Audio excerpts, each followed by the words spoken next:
share your dollar with me. Bad times are coming and I reap what I done sown. Hey, hey, well, let me tell you something. All that glitters ain't gold. Happy Houseless Mama's Day. When people say Happy Mama's Day, I just never felt okay. When so many mamas and babies sit behind false borders and steel bars, sleeping in tents and cars, dreaming of their lost babies shot by polarized fire. No equity, no money, no time to love or spit bars, hold their babies in their arms, dream dreams or gaze at stars, our communities and support and life. Lost to gentrified streets, our ideas and dreams so often silenced, we barely even try to speak. Happy Mama's Day. How can it really be anything more than Americlan hypocrisy? How about equity, healing care, not HELLTH care? How about housing, decarceration, and the end of police terror of our sons and daughters and the war on the poor? Happy Mama's Day. How can it be? Until all our mamas and Mama Earth can be free. Otherwise, isn't it Happy Mama's Day just more capitalist hypocrisy? Yeah, today's poem cast in honor of poverty scholars, mamas all over, all in trauma. Her story goes out. From MamaHouse2NoHouse, from houseless to homeful, in hypocrisy. 30-day notice to pay a $700 rent increase or quit.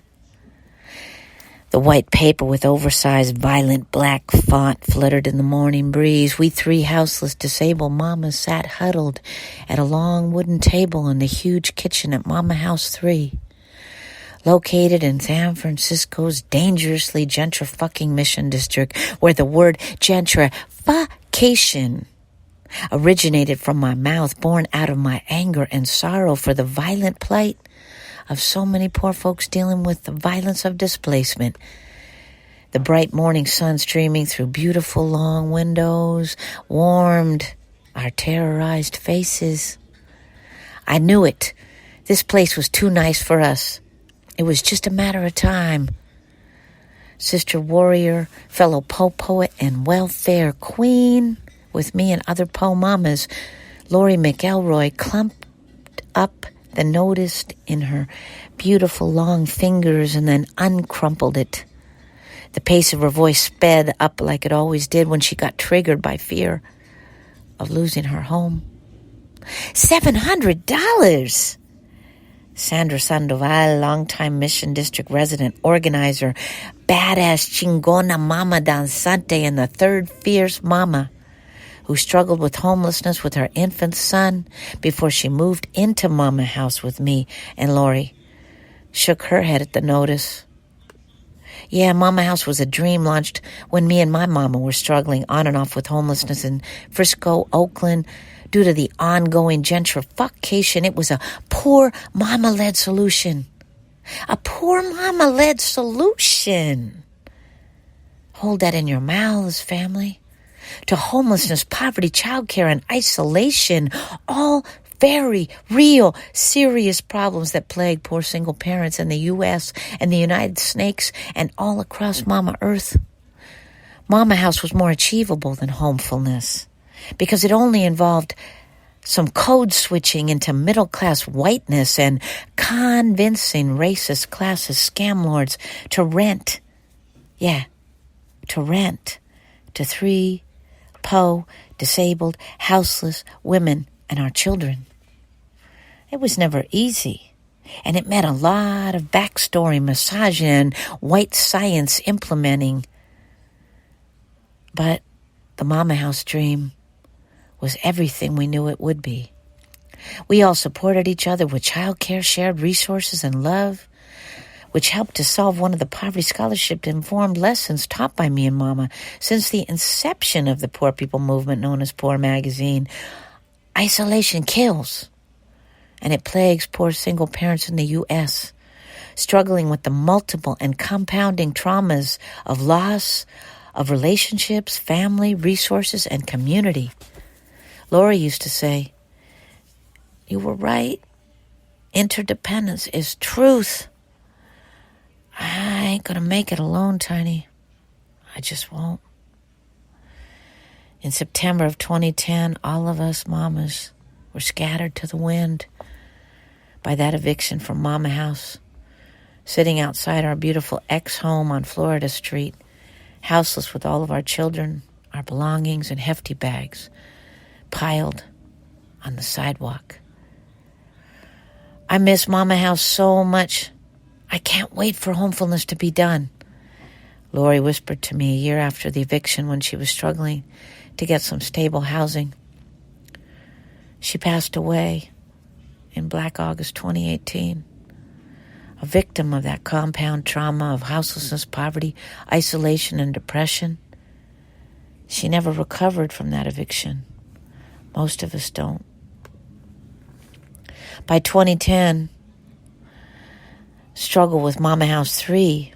It had been 14 years since me and my mama slept on park benches, bus benches, and in back seats of cars, dreaming, visioning, planning, working, albeit in vain, for a poor people-led model of housing and support. Healing for poor and houseless, disabled, indigenous, black and brown, and poor white families and elders.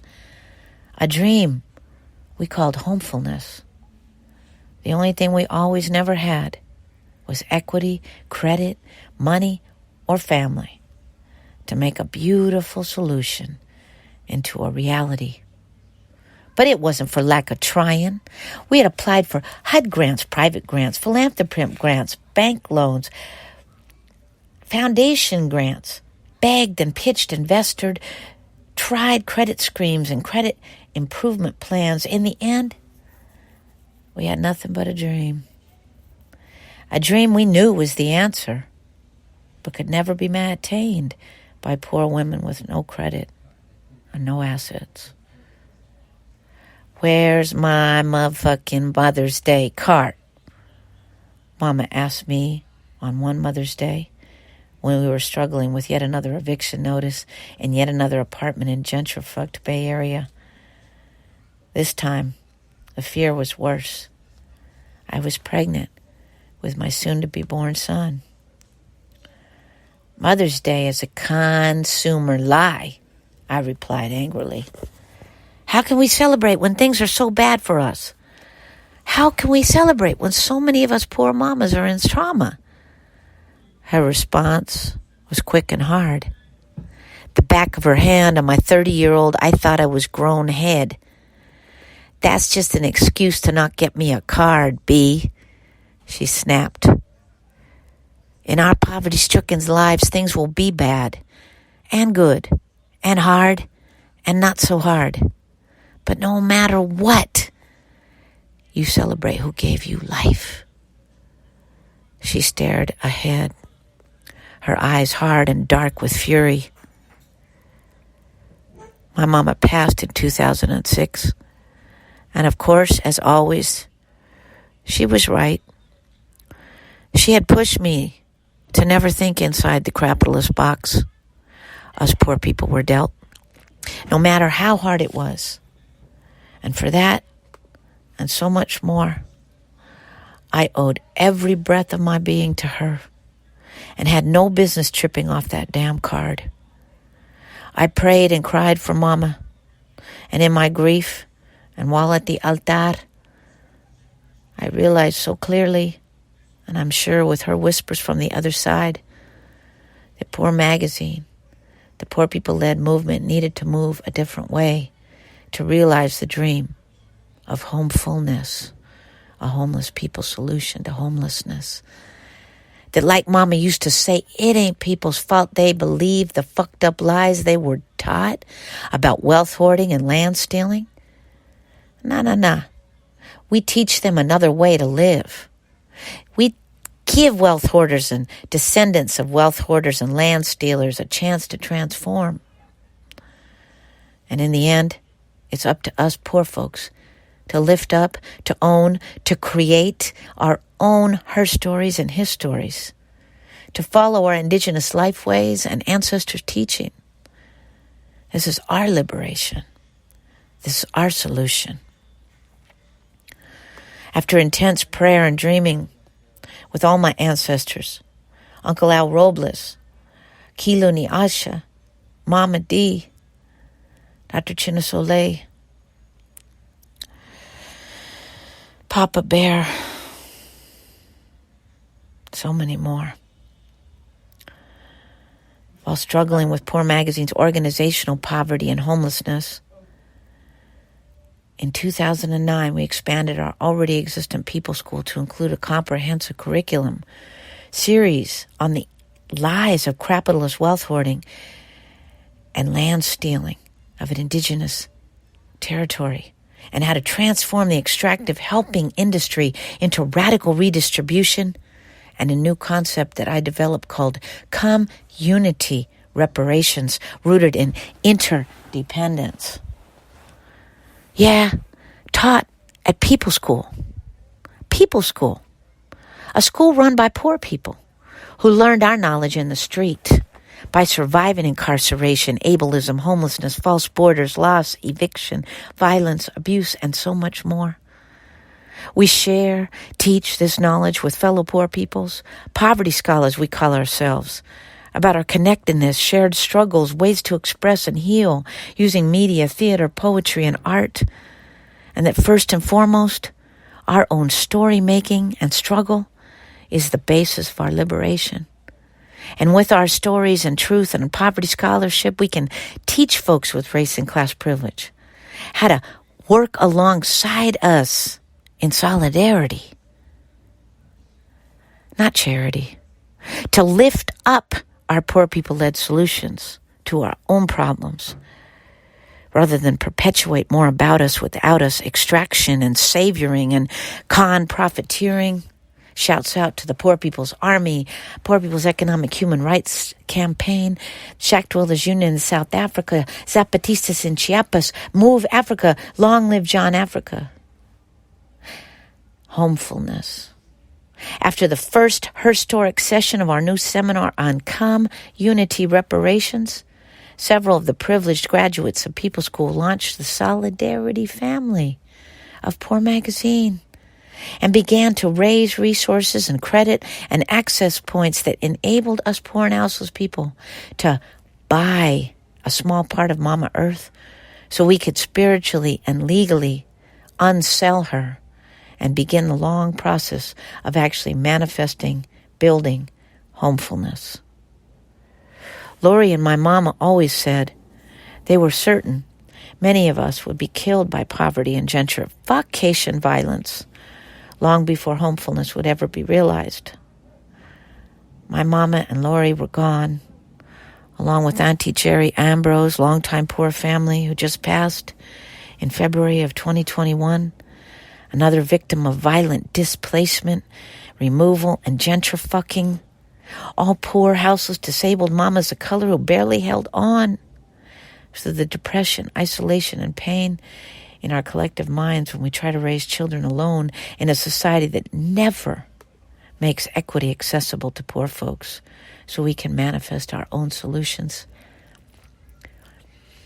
It would take 11 years to realize Homefulness 1, which in 2021 currently houses 6 formerly houseless, very low-income families and elders right here on Black Arthur in occupied Deep East Uchin, with permission from our powerful Ohlone Lashawn sisters and brothers, permission, spiritual guidance, as well as a liberation school which is poised to graduate 4 formerly houseless young men of color, a radio station, a library, and a grassroots publishing movement called Poor Press. In 2020, after the January decolonization, degentrification seminar at People School, in the middle of a pandemic, another group of Solidarity family members raised enough money to buy another small part of Mama Earth to build a Homefulness too. I hold this work and these successes in a forever traumatized heart, crying for my mama, Mama Lori, Mama Derry Ambrose, Mama Irish Canada, and countless incarcerated mamas and indigenous migrante mamas killed from the pain of carceral violence, false borders, abuse, and the separation from their children and families. I know Mama was right, and this is still no excuse to dismiss Mother's Day. But I still got to call out the hypocrisy of the happy day wishes when so many of us mamas are in so much pain. Oh, hey, hey, it's been a long old troublesome road, and I'm looking for somebody to come and help me carry this load. I need a dollar, that's what I need. Hey, hey, well I need a dollar, that's what I need. Well, I don't know if I'm walking on solid ground, 'cause everything around me is falling down. And all I want is for someone to help me. I had a job, but the boss man let me go. He said, I'm sorry, but I won't be needing your help no more. I said, please, Mr. Boss Man, I need this job.